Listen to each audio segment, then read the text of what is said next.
Mini Jake, the tribe has spoken. Fuck you, Kevin. Aw, fuck you too, sweetie.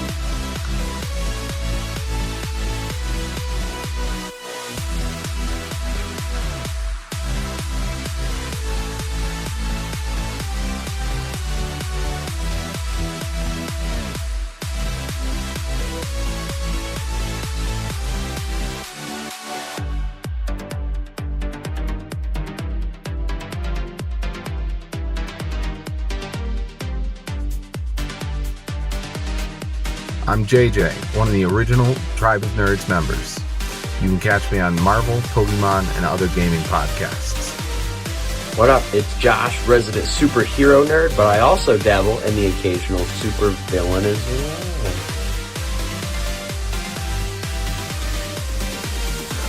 Some may know me as the Chaos Gremlin, but really I'm just Joe King. Pikachu, use Volt Tackle! Good job, Pikachu!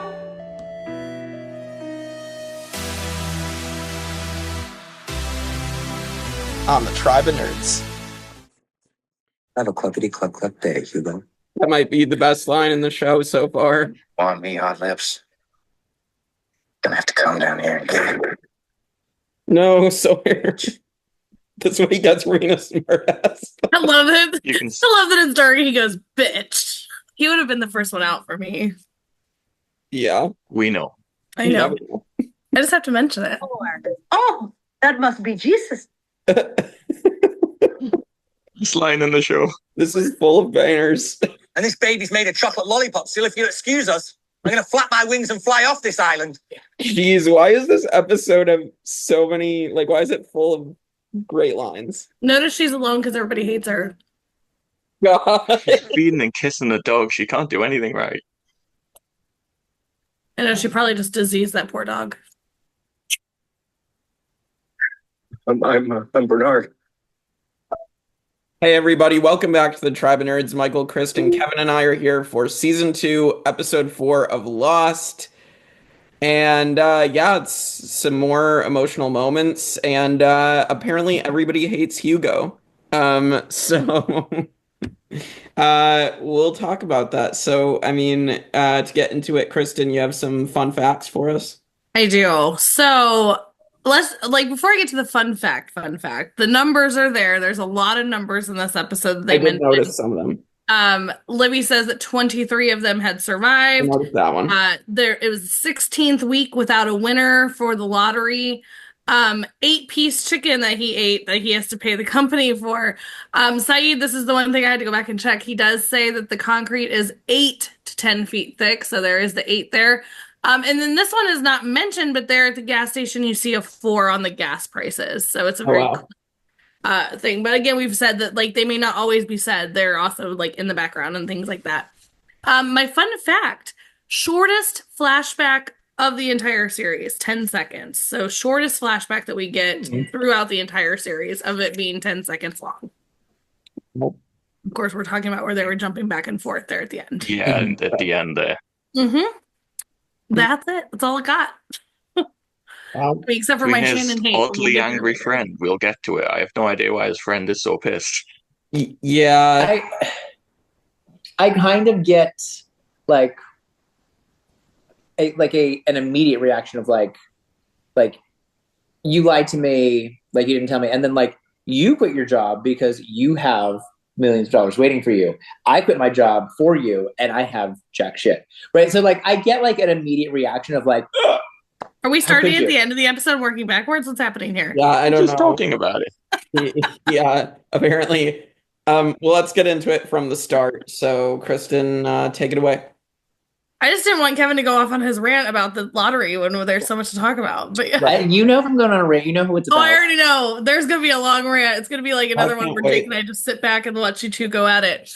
We do start off this episode with Hurley looking at the pantry. We got a nice little song moment here. He's just checking everything out.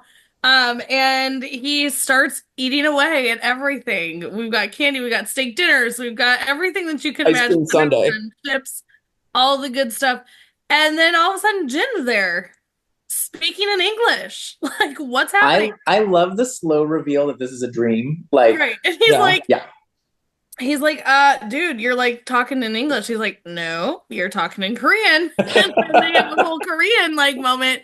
And then we have this like duck, chicken, all the above. Like it's the chicken because it's McCluck. I understand it's a chicken for the chicken. I get that. But it's like they kind of like throw it in there randomly and you're just like, no, but okay. Like, what is this about? It's like just you realize this is a dream, like Kevin was saying, but it's just kind of like a random moment where you're like trying to figure out. I know watching this for the first time, I'm like, what is happening here? What are we doing? Yeah. But obviously this is going to lead into a lot of Hurley's backstory, so it makes sense moving on. But I know like first time watching this on my TV back in 2005 or whatever this is, I'm like, why is there a chicken? Why is Jin talking in English? What is happening here? But yeah, so we do see then Hurley wake up because the button is buttoning and alarming, and Kate's like, Hurley, wake up. Here's the numbers if you need them. He's like, I don't need these. Like, leave me alone. I'm know them very well. doing this. Yeah. He obviously is not on board with the button thing. We hear that Kate has said that she's going to take the next shift because Locke has taken off. He's like, great. She's like, I heard about your job. It's cool that we have jobs again. They all have these little jobs inside the hatch now. And so, you know, we kind of start to get where which we'll find out later on, where like Hurley's little thing is, what Saeed and all them are working on. And then we get over to the pit, where our poor three trio over there are just stuck down here in this giant hole, wondering what to do. I love not thinking about the practicality of like, how do they eat? How do they pee? Like, right, all these things. But even Sawyer does say like, oh man, what I do for a glass of water right now. Like, you know that they're struggling over there. But you do see that like, obviously Sawyer, we see that his shoulder is getting worse. They make a point to bring that up. We see that Michael's just sitting there sulking because he doesn't know what to do. And then you have Jin over here who was like missing in the ocean that nobody cared to find. And then he's like, guys, let's move back up here. Let's like do this whole, he's not giving up the hope. And they are all like done for. Well then, you know, we have them appear and they throw a rope down and we have the big scary dude that's like, climb the rope, please. Like, okay, because you said please, thank you, yes, I will. So Jin comes out first. Of course, Sawyer at this point, he's like, don't do this, don't trust it. We don't know what's actually happening here. Obviously, we know that Ana Lucia has come down and then left, and all the things that we thought. She said she's gonna shoot Sawyer. So Jin goes up, then they go in for Michael. He's like, don't do it. Gun's got one bullet. Bitch threw a rock at my man. What is Sawyer's plan, though? It's like, don't do it. We're going to live in this pit like, forever leave now. my man alone. Don't at least get out. So with that, they bring Michael out, and he's like, "If you want me, you have to come down and get me." She doesn't have. She doesn't even let him finish the sentence, and they shut the lid on this pit, and he goes, "Bitch." I love it. He's just so mad. He's thinking that they all want him. You know, he's like, "I'm gonna have one up." I love my Sawyer in this moment. No, they don't. They're just fucking with you at this point. It's great. Jake, walk me through this opening here. We kind of get a lot of, you know, little bits here and there of, like I said, I know the first time I watched it, I'm sitting here like, why is there a random dude in a chicken suit? Like, I'm trying to figure this out. Where were your thoughts going into this, like, dream sequence and then getting us over to the pit? Well, I guess I didn't realize it was a dream until, like, I mean, I thought it was a bit weird. Hurley's all of a sudden eating an ice cream sundae in there. Like, I don't know where that came from. And then I hear a voice. At first, for a second, I was like, okay, it's Jack checking on Hurley. But then I was like, oh no, it's Jin speaking English. I'm like, okay, this is clearly a dream now at this point. And Hurley's dreaming about all the food he wants to eat. So that was really funny. Obviously, one of many lines in this episode. Have a clucking day. So yeah. Did you happen to notice as well, fun little fact in this scene, did you notice something on the milk bottle, the milk carton that he was drinking? I didn't notice what was on it. I didn't know if you were going to bring it up, so I left it. It was the missing persons thing that you get on milk cartons in the US. They don't do that over here. And it's a picture of Walt. Oh my God. I didn't know if we were going to bring that up or we were going to say that for the spoiler section, but yes. I mean, it's not spoilery because It's not. a dream It's sequence. like one of those things, but I didn't know if you want. It's one of the things, like starts to clue you in, because like in the beginning he's going through the food, right? You do think that like Hurley would go through all the food, and like he pulls out the plate that's a full meal, and you're kind of like, that's odd. Like, like that's not even warmed up. What's happening here? Yeah. And so like I think it's one of the fun things of like, when did you realize that it was the dream? Like, when did you realize this wasn't real? And like Walt being on the side of the milk carton is one of the things. It's like, okay, there's no refrigerator in there holding that ice cream. Like that, there's no way. There's no way. Mind you, I'm the one that's still trying to figure everything out, and then a chicken appears, and I'm like, what is happening? Yeah. And then obviously like the still doing the numbers thing in the hatch, and then the pit scene. Of course, Sawyer gets rock slobbed at him for being a smartass. So that's funny. We all want to do it. We're not gonna lie. We all want to throw a rock. I mean, minus me. Everybody wants to throw a rock at Sawyer. I want to throw a rock at Shannon, not Sawyer. Thank you. Thank you. We'll start it off early. Thank She you. wants to throw a pants at Sawyer. I do. That I do. My bra, my everything. I'll just throw it all to Sawyer. Not a rock. But yeah, and then them bringing Jen and Michael back up. Like that clued me into, okay, maybe these aren't the bad guys as it would appear.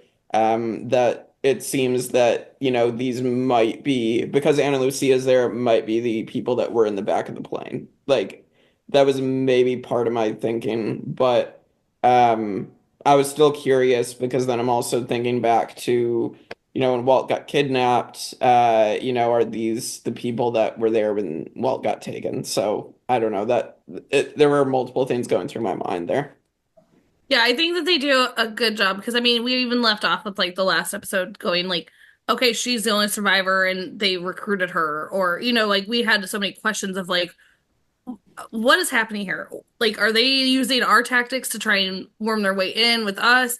I think bringing those two up, you kind of were left of like, I feel like this feels okay, because like if they were out to hurt us, they would definitely take Sawyer, because Sawyer's being the jackass of the group. But also you're kind of still leery of the situation. Like, I know for me watching it the first time, I'm like, I don't feel good about them going out there. I feel like they're gonna die. I feel not good.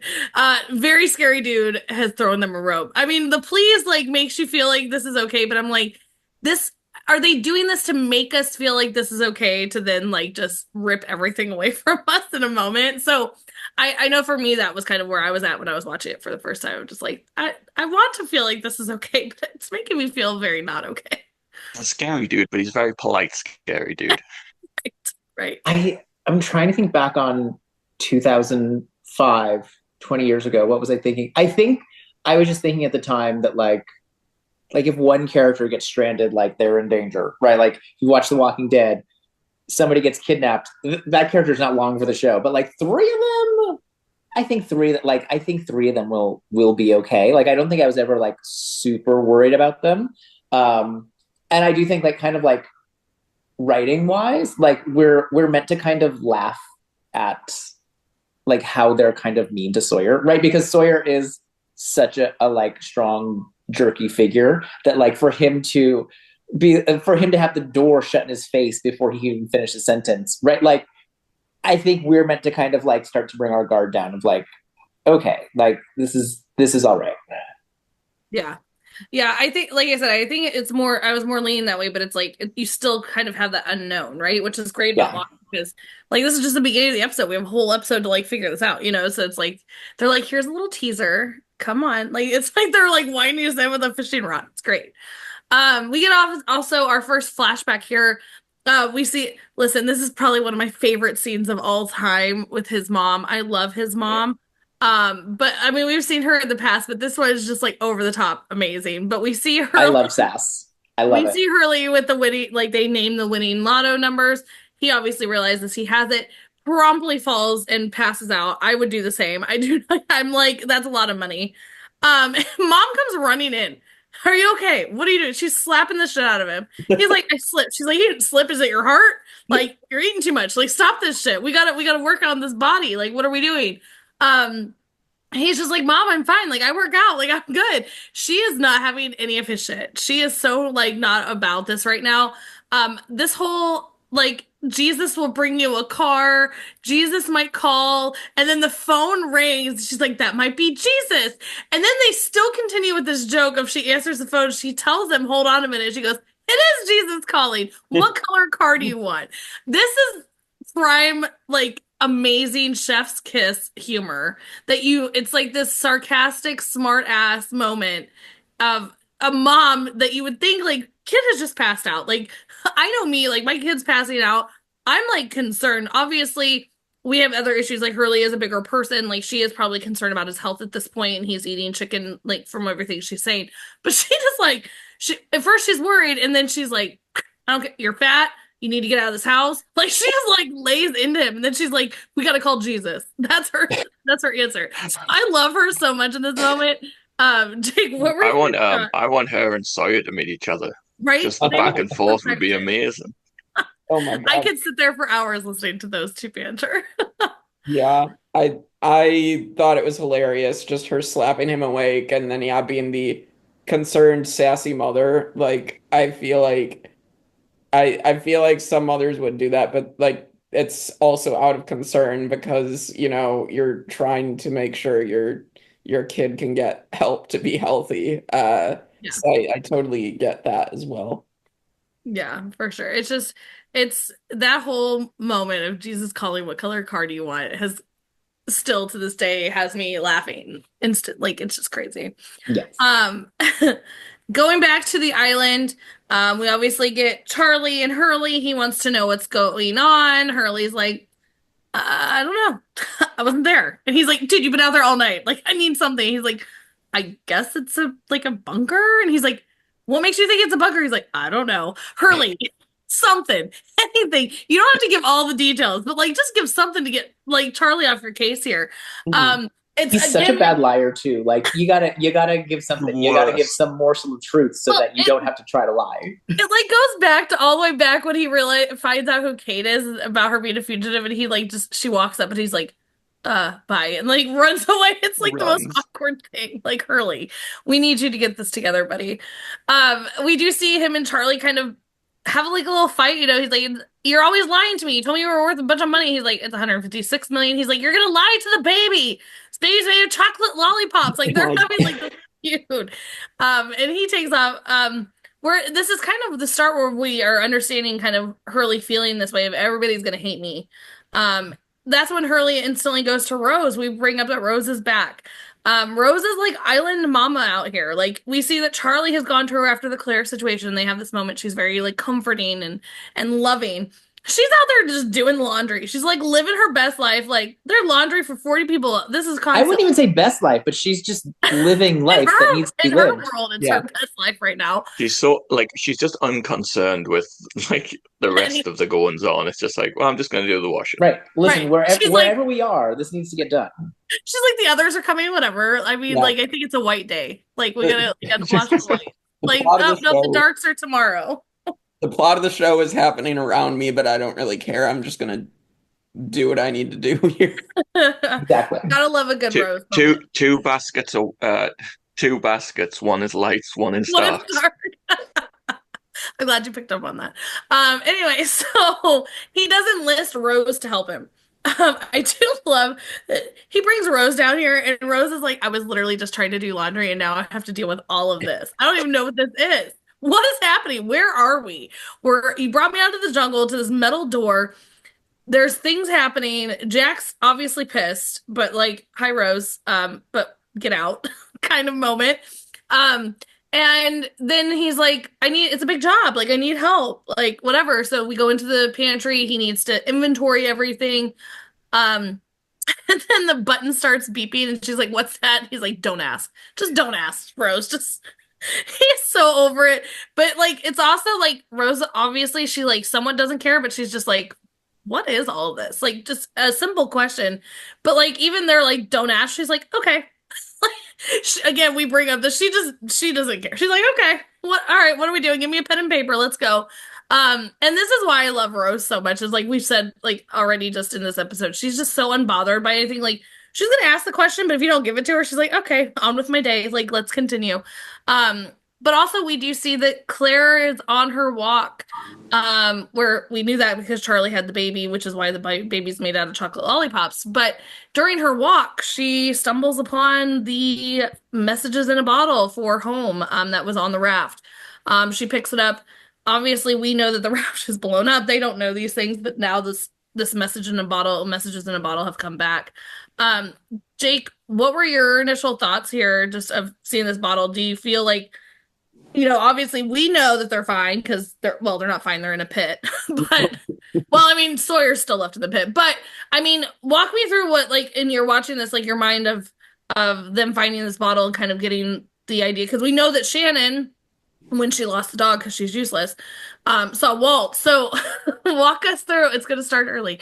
Walk me through like kind of your thoughts on Rose and this inventory of the food and all of these things. Walk me through it. Yeah, so the message in the bottle coming back, we're made to know that they think that Jen and Michael and Sawyer and Walt are all dead or something. Like that's what they're gonna think. So that's why I said, oh no, not the message in the bottle, because that's what and then take an inventory of the food. It doesn't sound like the most exciting job, but it's one that definitely makes sense. You know what you have for people. So, it's very like, we have all these people. We can't just let them loose in a pantry. We have to know it's here. Like, right. Assuming it's been here for a long time, we have to ration it out. Exactly. It makes sense as a job, not a fun job, but a job that needs to get done. Yeah, absolutely. Yeah. I love that he's like ranch composite. Right? Like this stuff has to be shelf stable for a long time. So like composite. Ranch like topping, like condiment. My shitty A-level English literature mark, the whole thing with the message in the bottle is a great example of dramatic irony, where it's like we know something that the characters don't know, and so it's kind of like there is no drama for us. Like they're fine, like you say, in a pit, but right. I understand that it would be like, oh shit, we just lost A, our only hope of rescue, and B, these people we've spent time with are most likely dead. We don't really care about Sawyer, but the rest are sad. Yeah, we know what happened, but it is good for like their like character development, right? I think the reason why I wanted to stop on it a little bit is because, like, think of their emotions that they're going through. It's like, obviously we know we're going to get to later on when they bring this to Sun and things, but like what you're saying, Michael, is like, oh my God, wait, why are all the messages back here? Did it fall off the raft? Like, that's the hopeful one. Did it just fall off the raft? Did it just fall off? It's still good. It's still good. You know that they're all instantly going to like, oh no, this is not good. Like, this is bad. This is very bad. And so you kind of feel for them because of, like you said, the one and only chance that they had to get off the island.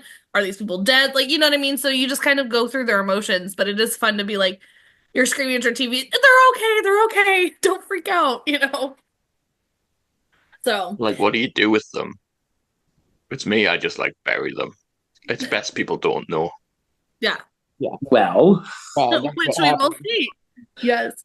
But going back into our flashback, we see that Hurley is at work. He's working at the chicken shack.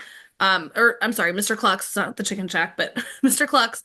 And he gets called into his boss's office. Good old Randy. What an ass is Randy. Like, good old Randy. I mean, that's why I followed it up with he's an ass. He's a horrible, horrible person. But he obviously gets Hurley on surveillance of eating an 8-piece, which we know is part of the numbers. And just lays into him. Are you made of money? We're not made of money. Like, all these things. And Hurley's like, actually, I'm made of money. Gots to go. Bye. Quitting. See you later. Good for Hurley. Right. He is outside, obviously. Instant regret from earlier. Like, oh shoot, what did I just do? He's breathing into a paper bag. He's having a whole breakdown of like. Did he pay those couple of cents for that paper bag? Probably not. But we I don't know do why see. he's regretting anything. Why? I think I don't know why he even went in. I don't know why he is, but you can instantly tell that he's like, It's what did just I fear of the unknown. Just like you don't know what's going to like, happen. what did I next, just so, do? I just quit my job. I just gave up my stability. Yeah, it's fine. For sure. But then out walks his friend. And he's like, "Oh my god, Randy's in there having a fit." And he's like, "Go back in there. You're gonna get like the worst jobs of jobs." And he's like, "I quit too. Let's go have a day together." I'm like, "This is so like what a supportive friend." Like my friend just quit. Mainland Charlie, you're so fun. Right. But it's just like it's one of those of you're like, that's such a supportive friend, but like you're sitting there like, what the hell are you thinking? How are you gonna survive? But I mean, he does bring up a good point of like, let's go have a good day and then we'll worry about this tomorrow. I'm thinking that they obviously like we quit, we'll find new jobs tomorrow. They're it'll be fine. But today is for us. We just stuck it to Randy and he deserved every second of that. The same Randy from John Locke's work as well. Love it. Right. I mean, come on. We can talk about those little things. That's like no, that's a good connection. Yeah. I wasn't going to say it because I mean I didn't have somebody saying yes, Kristin, that is correct. What I'm trying to got it. No, I know. It's such a good spot. I was just saying I was not going to throw it out. Right. There. Yeah. No, I'm with Kristin. I wasn't going to say it, but yeah. No, but he guessed it. Yes, correct. It is the same Randy. Randy sucks. I don't know how that timeline works out, but yes. Yeah, that's odd. I mean, it's like he's just like randomly a like manager, but also like does a box company. It's just like okay, it fits. In like, everyone's life hell that he comes into contact with. Right. Yeah, well, this is what he does. Either he's working two jobs, or because he just had all his employees quit at the Cluck and Shack, then he decided to go work for a box company. Right. Right. It fits. It works. Also, I continuously hate Jake when he guesses things right off the bat. Do you think in 2005 I remembered that this is the same Randy? I did not, obviously. No, I will say that I was like, wow, they really like aren't like even changing names of people. They're just like reusing names. It was like after a rewatch that I was like, oh my god, it's actually Randy. But I remember like in 2005 being like, they couldn't just come up with another name, like for another like douchebag boss. I didn't remember that his name was Randy when I watched it the first I remember time. that. I just thought they used the same names. But yeah, no, it just freaking Jake. Left that character off. Like, well, here I am in 2005. None the wiser. Jake's like, wait, is that Randy? I hate you, Jake. Anyway, Michael, did you say you knew it too when you watched it the first time? I can't remember. I just said, well done, Jake. Oh, I can't remember what I knew. I did too, Jake, and I was like, but also like, yeah, like something little like that, like we'll probably never loop back around to it. So it's oh yeah, no, well I'm done, totally Jake. yeah, I'm yes. I was like, yes. I just wanted to see what you guys would all do. I'm like, I'm not gonna spoil anything. I was waiting for you guys to be like, yes, Jake, you're correct. And I was like, okay. We are doing this. But yeah, so good old Randy, but not good old Randy. Going back to the island, we have Locke out in the jungle. It's Kevin's favorite. This is Kevin's moment. Locke's out in the jungle and he calls out for being followed. I'm sure I don't even need to bring it up. Kevin's gonna get all over the fact that he was very condescending to Charlie. As usual. I will save it. We'll get through the section, then we'll unleash Kevin on his rant. We also see that Saeed and Jack are in the hatch, and Saeed is busy at work, like going to town on this wall. They bring up that this concrete is very thick. We see this magnetic pull. They're trying to figure out what's going on. We also see over at the pit, there's a lot, like they skip around a lot this episode where it's like hard to like, wait a minute, I'm just trying to wrap my head around the hatch here. But they do come back to the pit and get to get Sawyer out. They get out. Everybody, they believe we're on the plane. Well, great. We can all oceanic together. It's great moment here. Fantastic. Anna, Lucia, and I are gonna have some serious problems. Like, bitch, lay off. So I will go off on my rant when Kevin's done. But like, Anna, Lucia, take a chill pill. We have Locke talking to Charlie. Spilled everything. And again, I'm leaving this one for Kevin, but we're gonna talk about it. And we have Charlie after he finds out everything, goes straight to his best friend because there's food involved and I want peanut butter. God, I love Charlie. Like he just wants the peanut butter for Claire. Oh, I love Charlie. All right, go ahead. Kevin, you are unleashed. No, I mean, listen, it's not going to be a huge thing. I just like Locke. Like, this is very clearly you trying to undermine Jack, right? Because Jack wisely is like, before we let everyone in here, we have to like investigate. We have to see what's here. We have to know what's here. We have to have an idea before we just let everyone loose.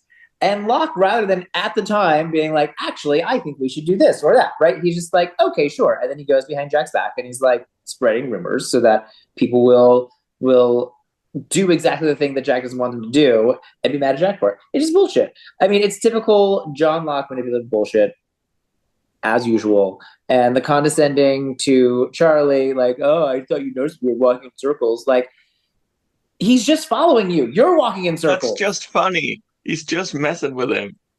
He's an asshole. I wouldn't follow him. I would be like Rose, and I would get Hurley to just bring me. That worked out better for Rose. Yeah. Like, Charlie just wanted information, and he got it. He was like, "I've been left out. I'm not on the A team anymore. Like, I want some answers." And Locke's like, "What do you want to know?" And he just tells him.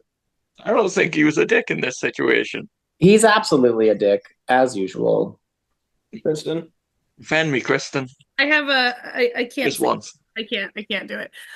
Here's why. Here's absolutely why.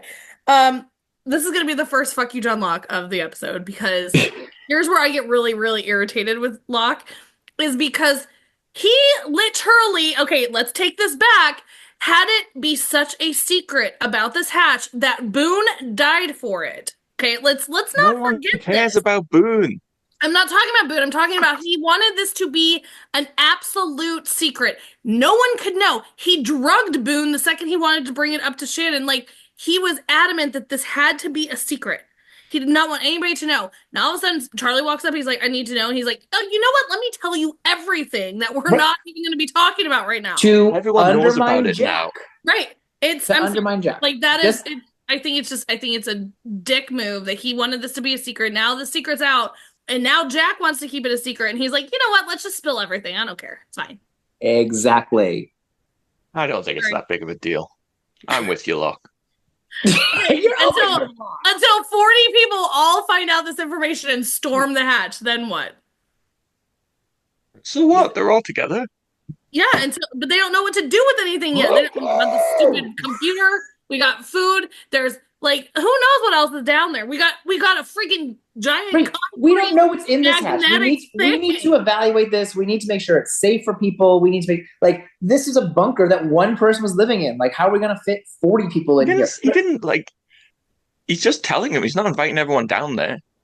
He's just giving them the information. To be honest, I think they all should have probably got told what was happening down there, rather than just leaving everyone in there. Well, then, not in that moment. When John Locke is like, well, partner, we're gonna have to sit here and push these buttons together for the rest of our lives. He should have been, by the way, we should tell other people, instead of being like, I'm going to leave you in charge of this one, and I'm just going to go wander the jungle. Don't mind me. And now let me go create chaos.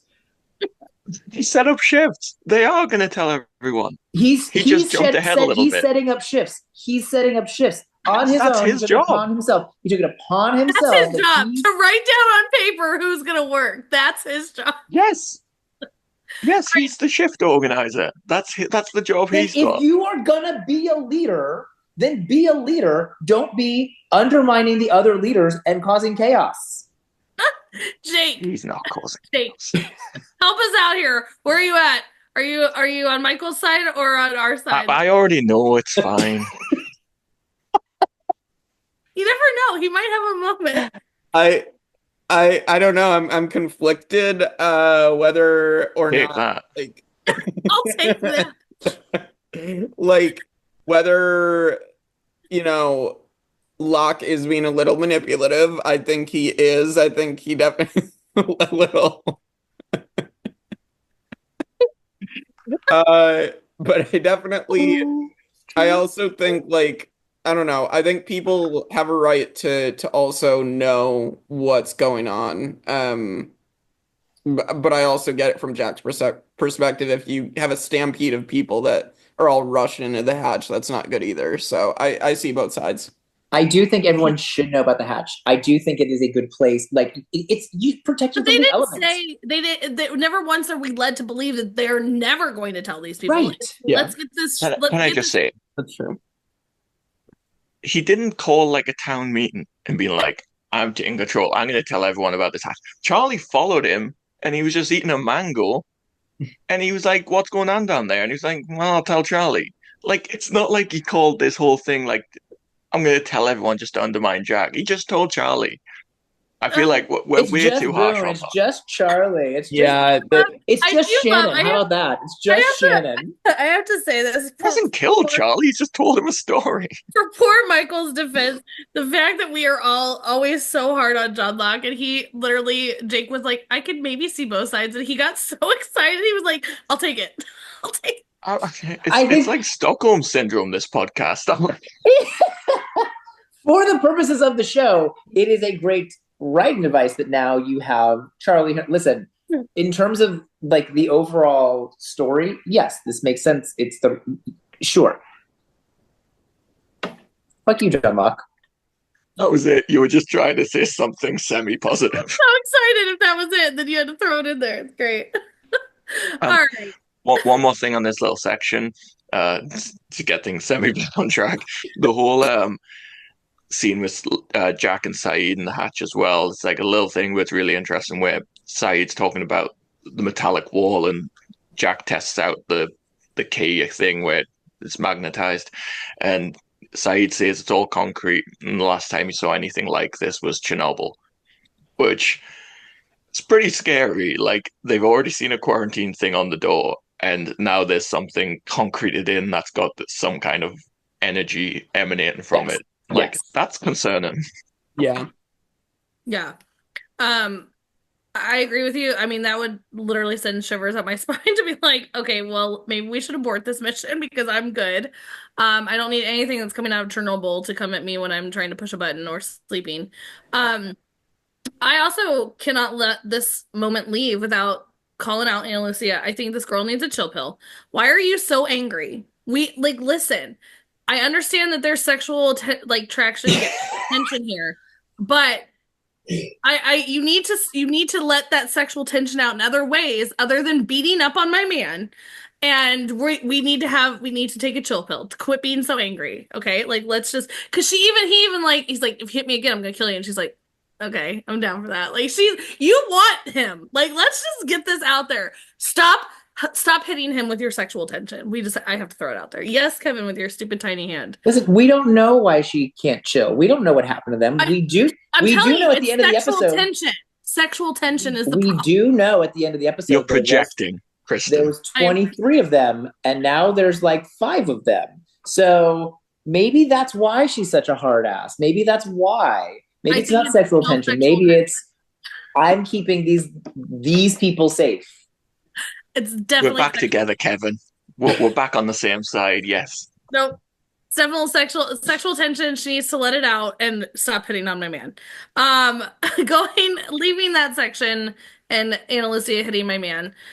We get into our next flashback, which is hilarious. I love this moment because we just left Charlie asking for peanut butter to getting Hurley and his friend listening to Drive Shaft, and they don't know the words.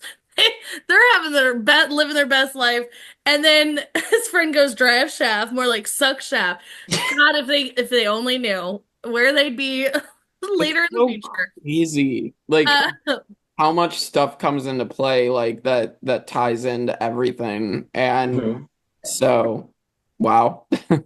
Yeah. Shout out to DJ Qualls as well. He's like the actor that plays the friend. He's like one of those actors that just like pops up in everything in small roles. He's like he was in Breaking Bad as like the undercover cop on the bench with Badger, and he's in so many shows. He's one of those actors that you always see, and he's always fun.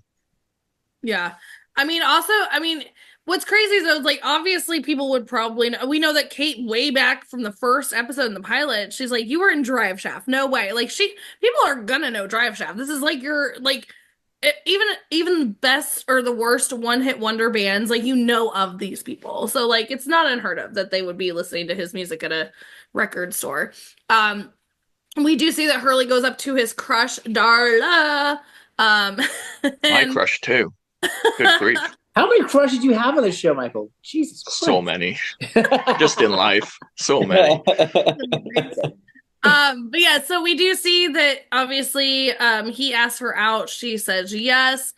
His friend's like, who are you today? You're quitting your job. You're asking this girl that you've had a crush on for months. He's like, I just wanted to do it before. And he goes, before what? He's like, nothing. Never mind.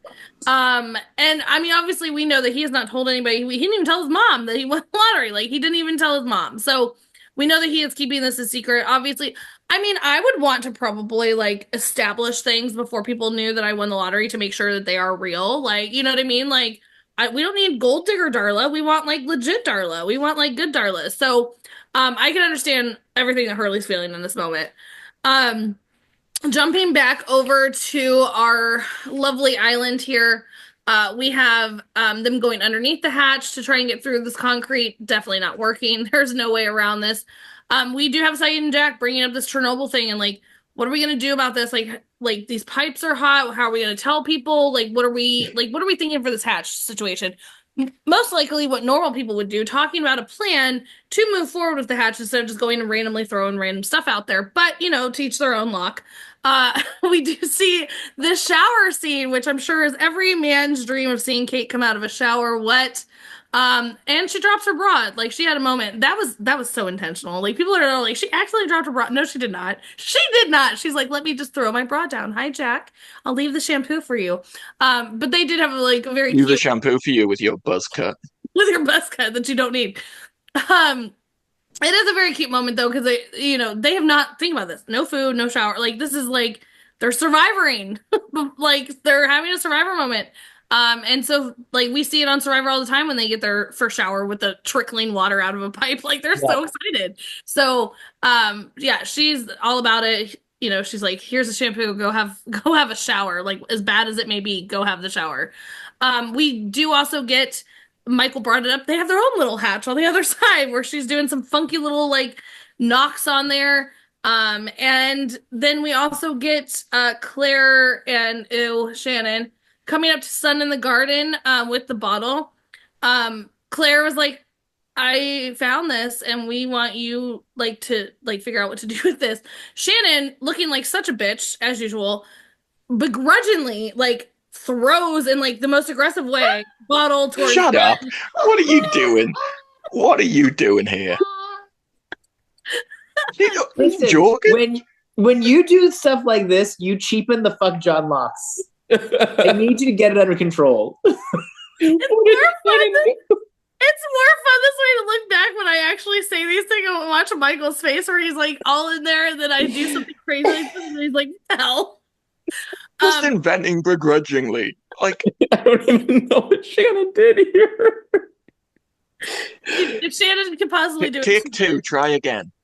No, I'm standing by what I said. Look at her ugly face when she's standing there. Anyway, they give Sun the bottle and tell her to figure out what to do with it. We have Hurley very, very mad at Locke for spilling all the information. He is Same Hurley. Same. Yeah. Why'd you do this? Now I have to deal with Charlie's pissed at me, so great job. He's like, you know what? I'm gonna fix this whole problem for you, John Locke. Let me go get some dynamite. We're gonna fix this problem right now. So that was, there's a lot that kind of happened in a lot of different places. So Jake, walk us through where you're at. Obviously, you don't have to hate on Shannon if you don't want to, but I will. But walk no reason to, so I don't know why you would. Walk us through your. Listen, she doesn't even talk, and I just can't stand to see her. We know. Jake, walk us through what your feelings are. Yeah, no, I a lot of callbacks again. I just find it amazing when they're able to just pull something from a past episode, even if it was 5 to 10 episodes ago or even longer than that. I mean, pulling the dynamite back out to try to blow up the pantry. I mean, I knew immediately it was either to just blow that up or blow up the whole hatch. I'm like, geez, this is, well, they're not going to be able to blow up the whole hatch with that, but it blow up something. So that I found interesting. And yeah, I mean, all the stuff with handing the message in the bottle over to Sun, and knew it was going to happen. What? Nothing. Keep going. No, I just found this pretty fun to do callbacks, and obviously the Drive Shaft callback. I actually really liked Hurley's friend, even though by the end of the episode I feel like he gets so overly pissed, and it's kind of sad to see that Hurley's best friend just abandoned him for that. I understand what Kevin was saying earlier about that, but I mean we'll get to that when we get there. But yeah, that's kind of my thoughts for now. Yeah, I think they do a good job of kind of like like as the episode goes on, because Hurley seems to be having this like paranoia that they're all going to hate me, but kind of like setting it up so that like, oh yeah, like he was in a somewhat similar situation before and the person did end up hating him. So I mean, I think in this particular moment it seems a little like overboard. Like, Hurley, let's not blow things up. Yeah. But again, I think the payoff at the end of like that best friend being so mad at him, and now he's going to have a whole island full of people like that, and he can't handle that, is like, all right, like I still think it's extreme, and I don't think he should do it, but like at least I understand where it comes from. I feel like if any other character was doing this, we'd be all over Hurley. This is a stupid idea. I understand his frustration. It's a stupid idea.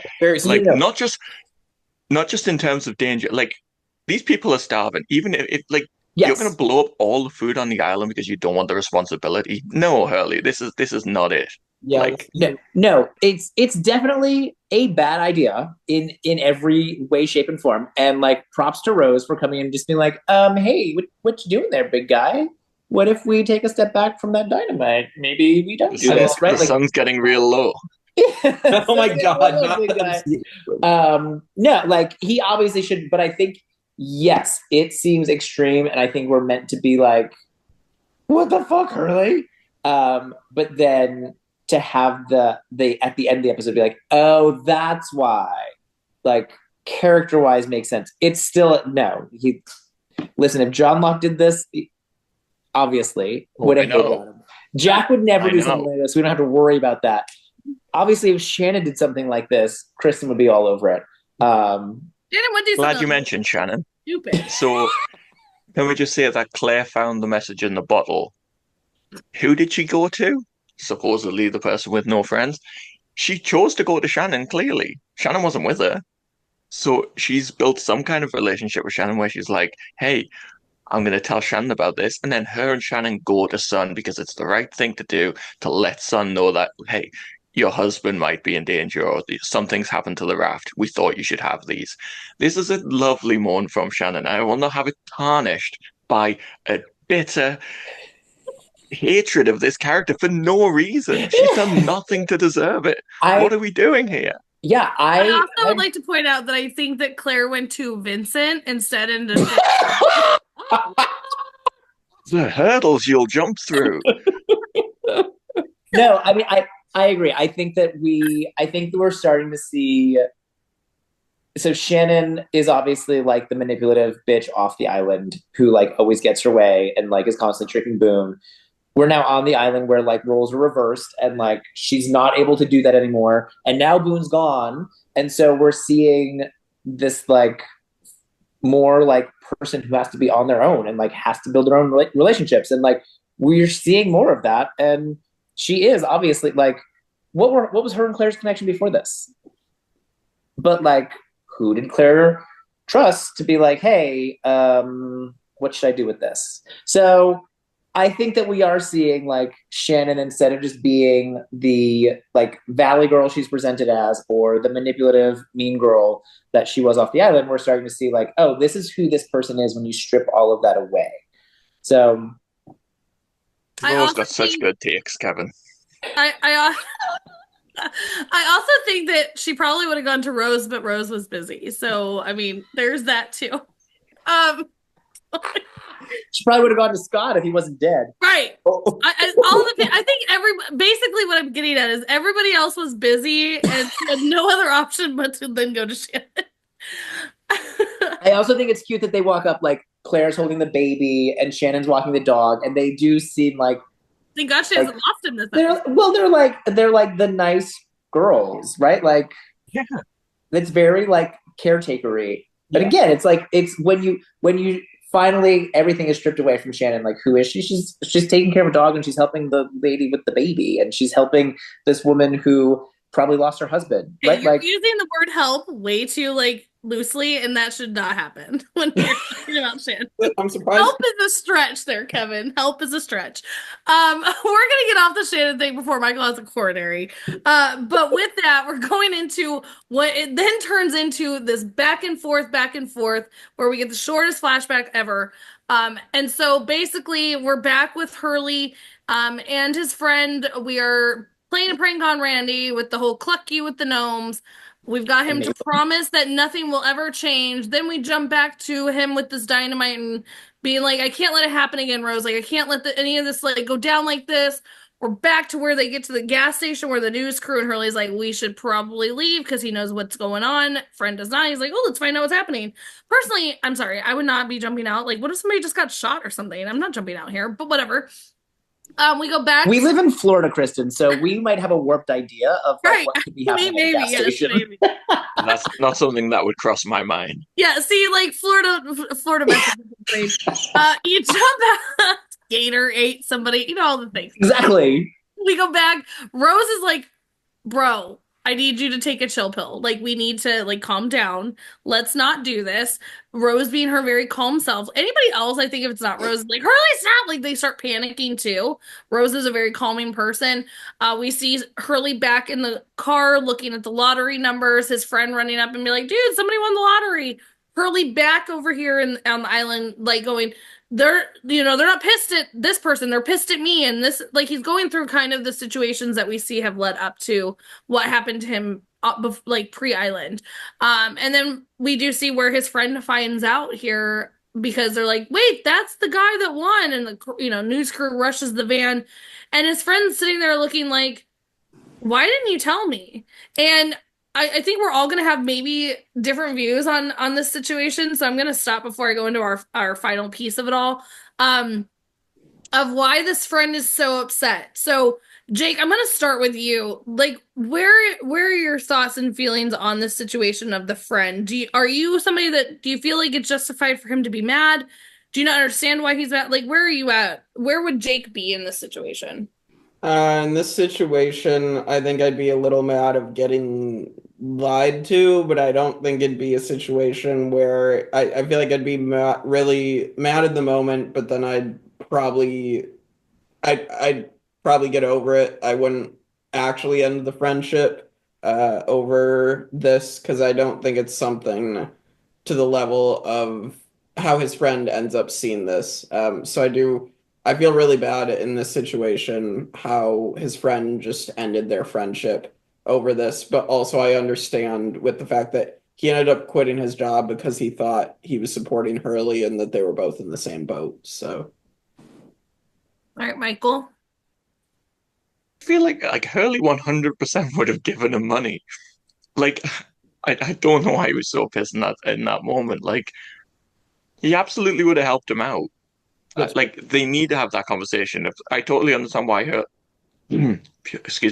Hurley did that, because like your life is going to change in that moment. He talks about that change in the hatch and it not being good. Like, you need to set things in motion and understand what you want and how you want to deal with that stuff. And like, I get that, and I'm sure any rational person would get that. So if I don't know, we obviously don't see the continuation of that. We just see the initial reaction, but I don't get being mad about it. I'd be like, holy shit, dude, you won the lottery. Great. Can I get $100? Right. No, I would be excited for any of my friends to win the lottery. Like, even if you don't share it with me, like that's great for you. Like, that's what I would be like. But I do understand the like that immediate response of like, you lied to me and like you got me to quit my job and like go shopping with you and spend money that I don't have because I don't have a job now. And you actually don't have to worry about that. Like, I do understand that thought process. I don't agree with it. It's not the one I would have.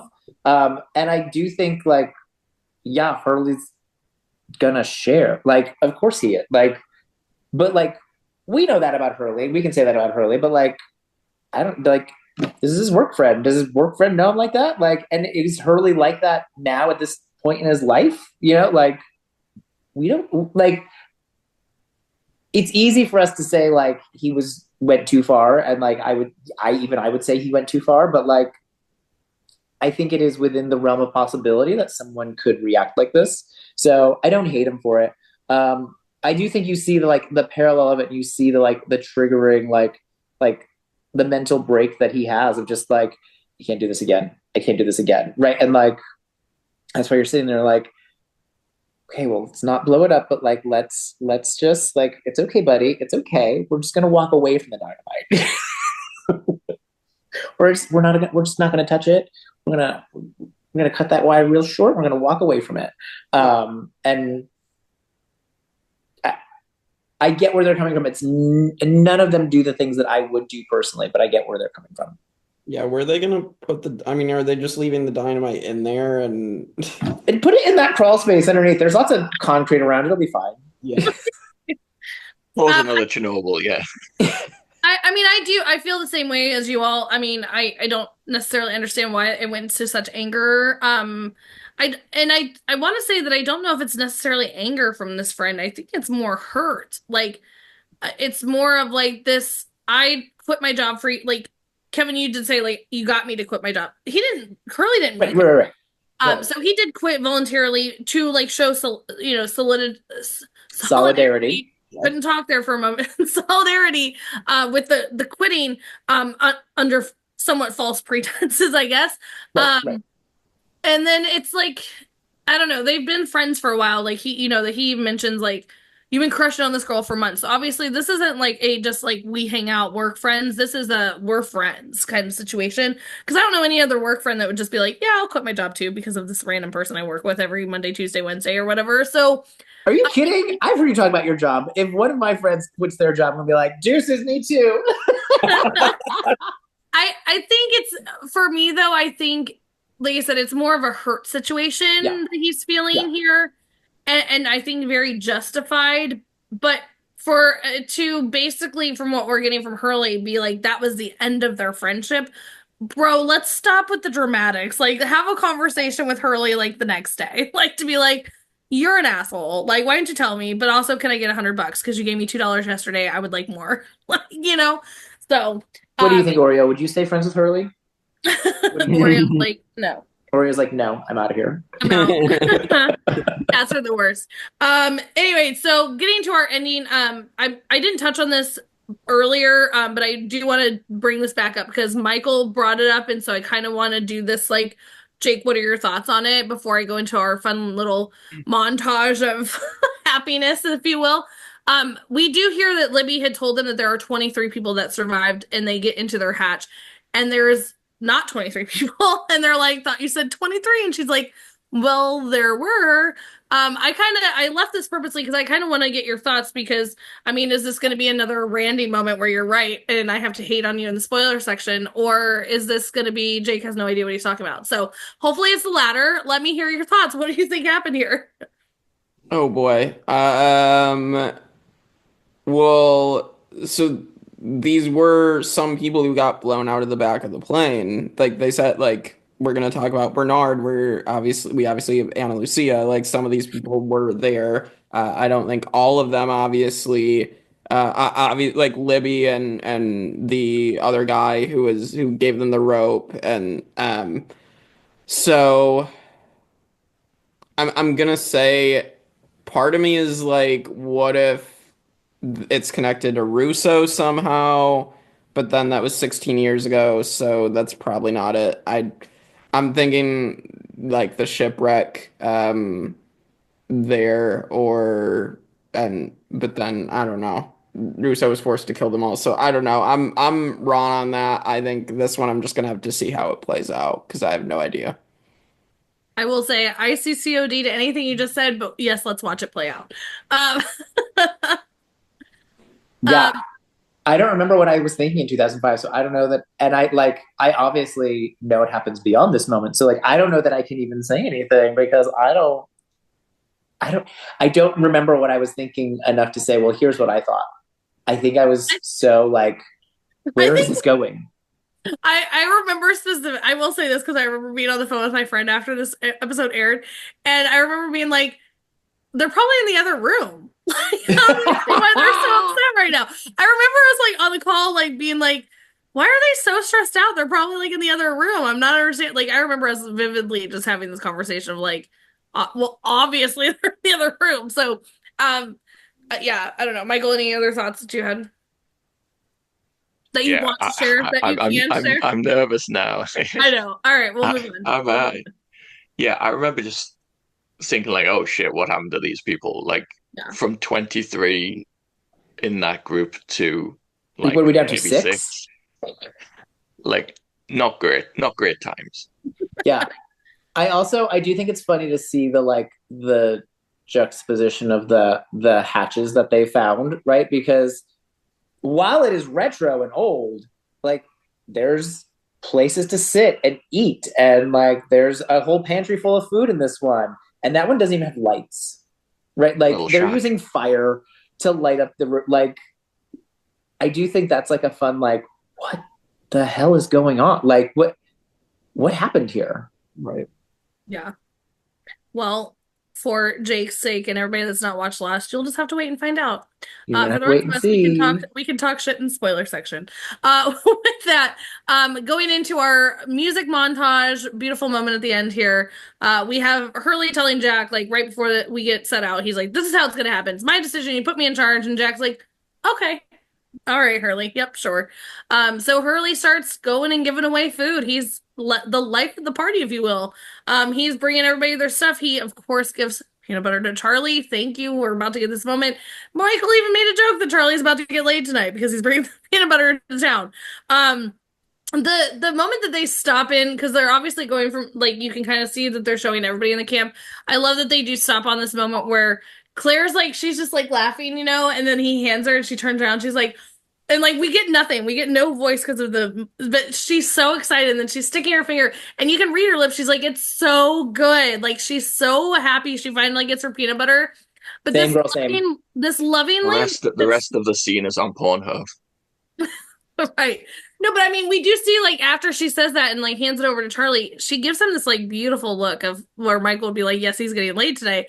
But, like, it's also like, oh my God, you remembered the peanut, like, you know what I mean? Like, you remember the peanut butter all along. Like, this is just this was a moment on day one or whatever it was, you know, that yes, I remember talking about peanut butter and you're remembering it still all this time.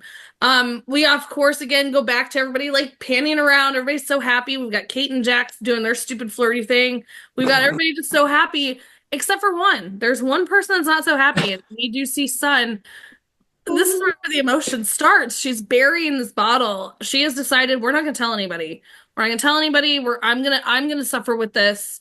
I mean, obviously, Claire and Shannon, but not suffering as much because she has, like, a reason to suffer. Her husband was on this raft. So we do see her bury the bottle. No one's gonna know. And then we go back over to, like, really dingy the hatch here, where this old white man walks up out of nowhere and says, "At your camp, is there a lady over there named Rose?" And you're like, "What?" And they're like, Sawyer, black chick in her 50s. Yes. The only one named Rose that you met in these 40 days. But they are like, yeah, she's over there. And Bernard just starts crying. Like, the emotion that, again, like, she's known that he's alive all along, but, like, he's, like, just overcome with emotion. She's not dead. She survived this plane crash. My wife. I'm so happy. And then cut to Rose saving the candy after she told us all that he loves candy. And she's like, I'm so confident that she's been confident all along. She said this from episode 1. My husband is alive. My husband's fine. You don't need to worry about me. Don't cry. She even says it in this episode with Hurley. He's like, was Bernard your husband? She's like, no, he is my husband. And I'm saving this chocolate for Bernard because he's going to come and eat this. the emotion. The emotion that sends in just literally a minute of this episode sends me just all the feels, all the good feels of Rose and Bernard. So that is the end of this episode. Jake, what are your feelings on this musical montage happy ending?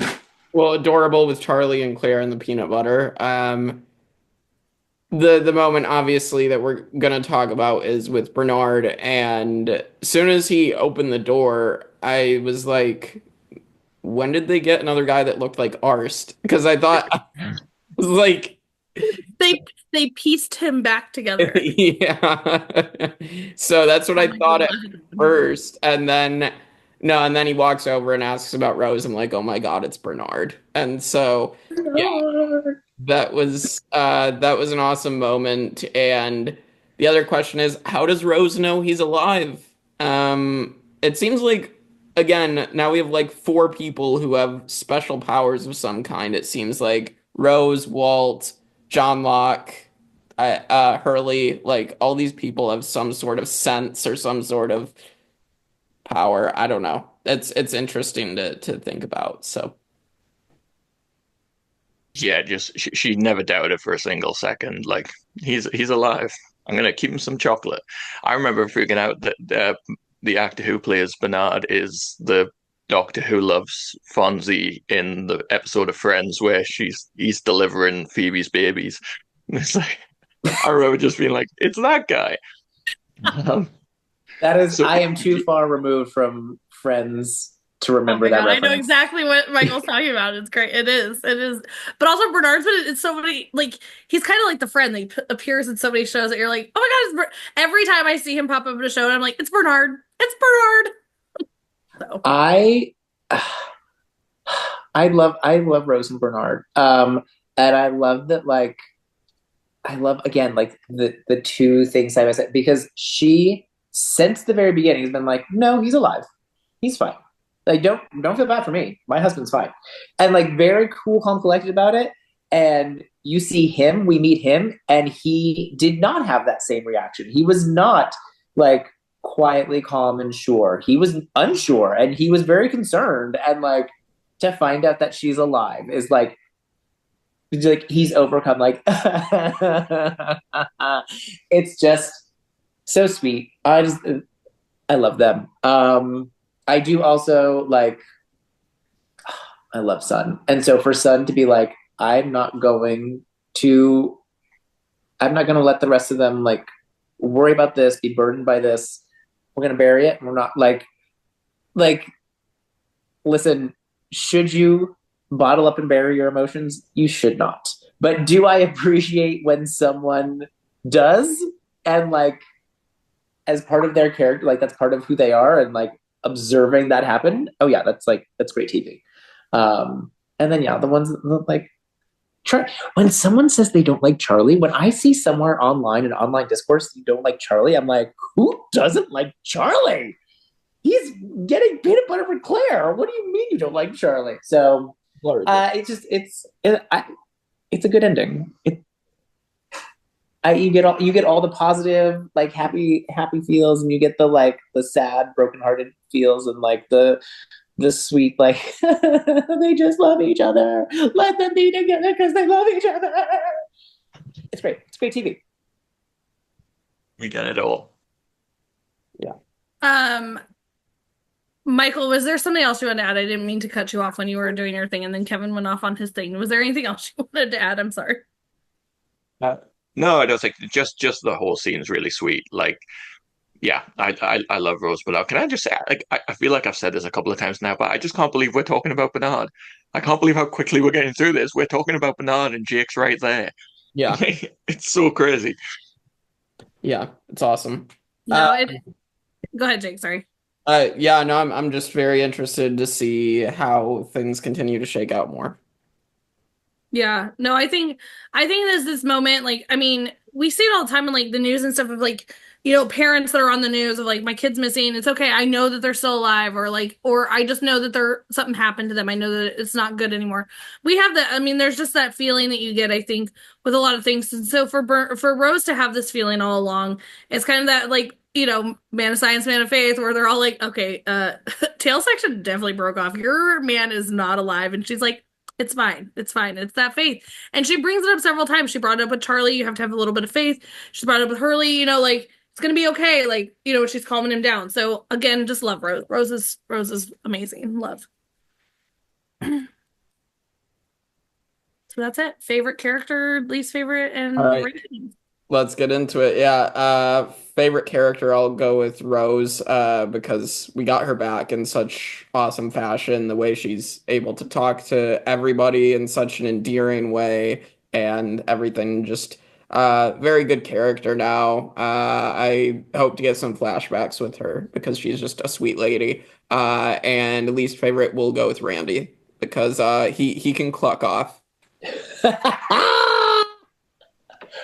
Love it. I'm gonna go purely flashback here. My favorite character is Carmen Reyes, Hurley's mom. Just so much fun. Every single word out of her mouth. She's so funny. I absolutely love her. She's not in many scenes, but it's every time she's there, she's just amazing. And yeah, that must be Jesus. Oh, it is Jesus. It's so good. And yeah, I agree. Randy sucks. I'm glad he got his gnomes stolen and got told to cluck off. He deserves more. I think I'm gonna also go Rose for favorite character, just because I love Rose. I think she's also she's just a good character to have around. Hurley's about to blow up all the food, and she doesn't freak out about it. She's just okay, well, what if we do something else instead, right? Very, very cool, collected, and it's good. It's a good payoff that we see Bernard and she was right. So yes, we don't see her all the time, but we do get a bit of her in this, quite a bit. And I love Rose, so I'm picking Rose. Least favorite? I'm so tempted to say John Locke because I just can't fucking stand him. I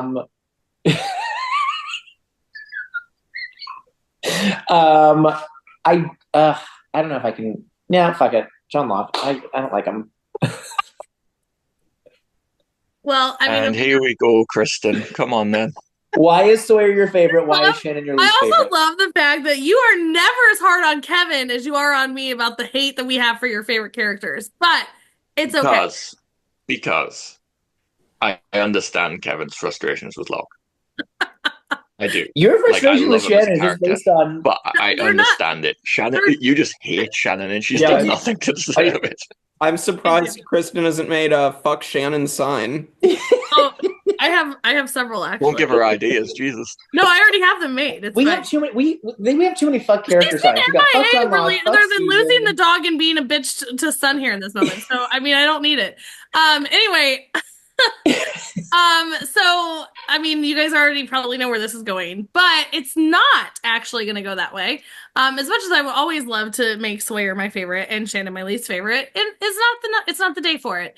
Rose is 100% getting favorite character. Come on, Rose is everything. I swear, every time that Rose is on our screen, the little episodes that we've had, I've made her my favorite character, and she's she gets very little minimal stuff, but what she does with that is just amazing. And so I love Rose. Least favorite character would be Randy, but I'm actually going to go with the friend. For you to end a friendship and not even have a conversation over this, I think, then you weren't a true friend to begin with. So I'm going with generic jackass number 7. So friend it is, and Rose. All right. Well, let's get to episode rankings. Where do we stand, Michael? For season 2, we have orientation at 1, man of science, man of faith at 2, and adrift at 3. And are we considering overall top 10 general vibe? I don't think this breaks top 10. Yeah, I don't think this breaks. I'm at no. Okay. In terms of season 2, I would have this over adrift, but I think beyond that, I don't think it's as good as the other 2. So yeah, same. I was putting this at 4. I'm sorry. I don't. Yes. Yeah, 4 is also fine, but the only one that I would consider putting it above is adrift. I just feel like adrift gave us more than this. That's fair. I think we got Bernard. We did get Bernard. I was gonna say, I feel like that that little bit, I don't know. I enjoy that more than Adrift, although Adrift did have the reveal of who we thought were the others, but That's why I like it a little bit more. But right. Michael, what were you about to say? Yeah, I think this was just a nice, fun little episode, but I don't think it was like top tier. Right. I think like all the stuff between Michael and Sawyer on the raft, like the fallout from that, getting the bullet, the shark, like I just think there was more in that episode. And this episode isn't really meant to be that kind of episode. It's much like Hurley's first episode. It's a more lighthearted, fun episode with some emotional stuff in there too. But yeah, I just think it's the weakest of the season so far, but still solid. No, Yeah, there's very few bad episodes of this show. Agree. I think sometimes I just think of the shark being such like silly CGI, and maybe I'm just using a 2025 lens on a 2005 show, but I think of it as being kind of like so silly that I'm like, yeah, fuck Adrift. But there is good stuff in Adrift. When Michael wakes up and he's just crying. Yeah. So yeah, I mean, I can also put it below Adrift. I think what you guys are saying, I'm fine to put it below there too if we do. So All right, number 4 it is. Yeah. Everybody hates Looking at our top 10 now, it's so solid. I'm like, I don't know what's going to break into this thing. All these episodes are 10 out of 10. Yeah, no, I know, I agree. That's why I'm like, nope. Everybody hates you. You can stay down. You're good. Yeah, we got to be harsh. We do. We have to be harsh. All right. Well, I'll let you guys get to a quick spoiler section. Yeah, we hope you have a clucking day from the Tribe of Nerds. Clucky, cluck, cluck day. Fuck off, John Locke. Love you, Sawyer.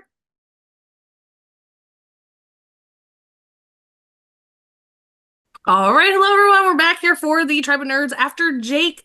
Everybody hates Hugo episode, and we're gonna jump right in because I mean, again, we just said there's not really a ton from this episode, and these are also like this one and the next one are going to be our more calmer episodes, if you will, because we're about to lead into my favorite day ever. But we are going to be leading into some serious stuff that's about to like the ball is in motion, if you will. So these are our calm before the storm episodes. But also, my favorite episode. Poor Michael. As I'm watching episode 4, I'm like, wait, like, doesn't Shannon die in like episode 6? Like, where's the lead up to that? Wait. Yay! Poor Michael. He really should just not show up for filming that day. He really should not. He's gonna have a tough time dealing with you, as I often have a tough time dealing with you. I mean, I just do it for fun. I mean, I really do absolutely hate Shannon, but it just more is to get a rise out of you guys. Spillage on this one specifically, Hurley. Obviously, this is where focusing on when Hurley has won the lottery, so we already know, back from the other episodes of the numbers, how he had the bad luck from all of these things. But really, like, this friend's a jackass, and we do never see him again. This is not it's a spoiler, but it's not like it's crazy to me that like he never comes back. There's never any sort of resolution. If a general random acquaintance of mine wins $100 and something million, right. I'm maintaining that relationship. I'm hoping for like just a little something to rub off at some point. A little something. Yeah.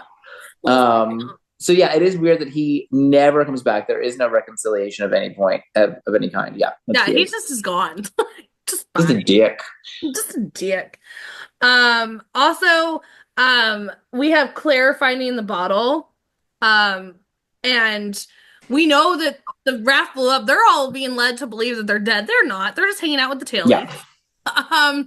But we are going to get the tailies reunited with the front of the plane here very soon. Very soon. So, I mean, just next episode, they're starting to prepare for that. And then in my favorite episode of all time, they head out. So, No, I think the interesting things in this that like are things Jake doesn't know yet is like, first of all, this is kind of our first glimpse into Hurley having some mental health crises. We know we've seen him go to the mental hospital, whatever it's called, Santa Rosa, whatever.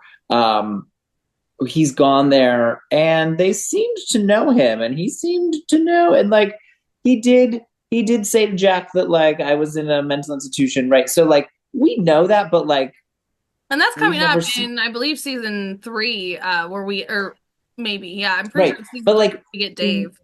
Like it's a common trope in shows for people to be like institutionalized, like. And not actually have a mental health crisis, but like, we know that like Hurley invented an entire person that wasn't really there, and so like in this dream sequence in the beginning, like we're seeing a little bit of that, like is he a little crazy? And then he goes to blow up the whole pantry, like like Hurley. That is not a sound choice to make, my friend. So. We are, I think, seeing so that when that episode does come, right? Because it would make sense in a show for someone to be in a mental institution for their own protection, right? Like they check themselves in because they're worried about someone on the outside. Like things like that happen in TV shows all the time. But like when it comes up that he was there, we really do question, is he crazy or not? And I think this is starting to like lay some of that that doubt that we have about Hurley. And the other interesting thing is that, of course, Hurley gives away all the food, just clears out the pantry, which is like his reasoning is pretty sound. Of like, yeah, this is enough food to feed one person 3 meals a day for X amount of time. There's 40, so this is not gonna last. Like, there's no way to ration it. So I mean, he gives it all away. There's a lot of food there. There is a lot of food there. Yeah, and we do see that he doesn't give everything out. I think he could have tried a little harder, but what we don't know is going to happen yet is that they're going to get a delivery of new Dharma food. Which is hilarious. I was going to bring this up because it's also the Hurley episode around Dave, the guy that he makes up. So they are going to, like, it's fine. The food just comes randomly. It gets delivered and no one knows how or why. Right, exactly. But I mean, because we do see later on that he did not, because in between now and Dave, there's still food. There's still food there. So he didn't give away everything. I think maybe we're led to believe that that's what he was doing. But I think in all reality is he was like, let's just give a couple, like, give everybody one thing. Yeah, let's just have one big feast, and like there'll be some and then whatever's left, then we'll figure it out. Yeah, we're gonna have to still be hunting boars. We're still gonna have to be, picking fruits. We're still gonna have to do all that stuff. But like, just have a feast. Just give them what they want. 100%. Also, we get Bernard. We finally figured out who it is. Bernard, you mean the only, as time will go on, the only survivor of the tail section? Right. Spoiler. Well, I guess no, she survives, but she's with the others. Who? Cindy. Oh, Cindy. yeah, Cindy does survive, but she survives, but like, she's not in the show. She's not around. Bernard, the only one who's gonna make it. Bernard, but because they keep forever now, they've been hinting at Rose going, oh no, my husband's alive. She's very adamant. She's like, he's alive. She says this to several people, even bringing it up again in this episode, to the point where she's saving the candy for him. That's how confident this woman is. So for us to get the reveal of him being like, is there a lady over there, like, named Rose? And it's like, stop! Like, you're so excited. And we now know that they're going to be on the trek to go, like, oh my gosh. I think it is really when they're reunited. I will be bawling. Yeah. No, and I think it's like cute to think about. They're very much opposites. Like, not just because they are, different races, but they're like, we see in this episode, she's very calm and just very confident that her husband's alive. And he is not that way. He like has the breakdown. And we're going to see, he tries to set up the SOS to be seen to come save them. And she's like, what are you doing? Right. Like, and I also love too that I just finished the finale of 3 with Kason last night, and I forgot all about it. She goes, if I told you I'd help you with your SOS sign, would you like not do this? And it's just funny that they brought it up again, because she was like, no, I'm not doing that. And and like, even when before they get to the island, like, she's kind of like, listen, the cancer's gonna get me, and this is it. And he's like dragging her around the world to find any cure. Like they're very much opposites attract, but they love each other. It's so cute. I love their love story too. Like I can't wait for that. And they're gonna end up staying on the island forever. Oh, I know. Yeah! Like, oh, he's like, I'll stay because you want to stay. Oh my gosh, it's talk about a great love story. They're fantastic. I know that it's Sun and Jin and Rose and Bernard. Yeah, it's just so good. Also, fun fact here, we do see that Saeed and Jack are experimenting and trying to figure out what the hell is behind this concrete. Well, it's all because of Jack. It's all because of Jack. Actually, Jack is going to cause that. Jack is going to be the whole reason why in a few seasons / a few decades ago. Like, it's just so ironic. Like, Jack, you idiot. You idiot. It's all because of you that all the, like, everything is all your fault. The entire thing. So, good job, Jack. Good luck, like, defending him on that episode there, Kevin. Listen, he's doing the John Locke stuff at that point. I know. He's lost his damn mind. Anyway, also, fun, the kids watching the finale of 3 last night and the realization that was a flash forward, the first flash forward.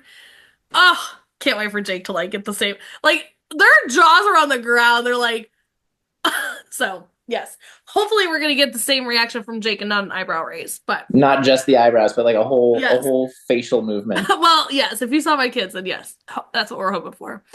Anything else you can think of before we move on and have a good day and then go watch the next episode?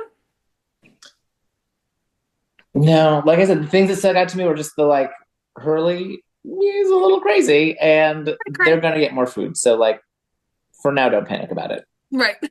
Yes, for sure.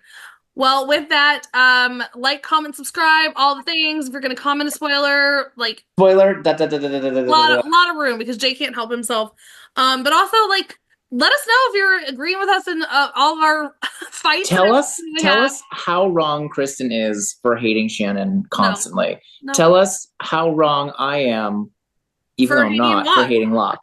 Tell us how wrong Michael is for defending both of them. Correct. Tell us how much you That's hate the one Kate. that you need to tell us. But yes. Tell us how much you can't stand Sawyer.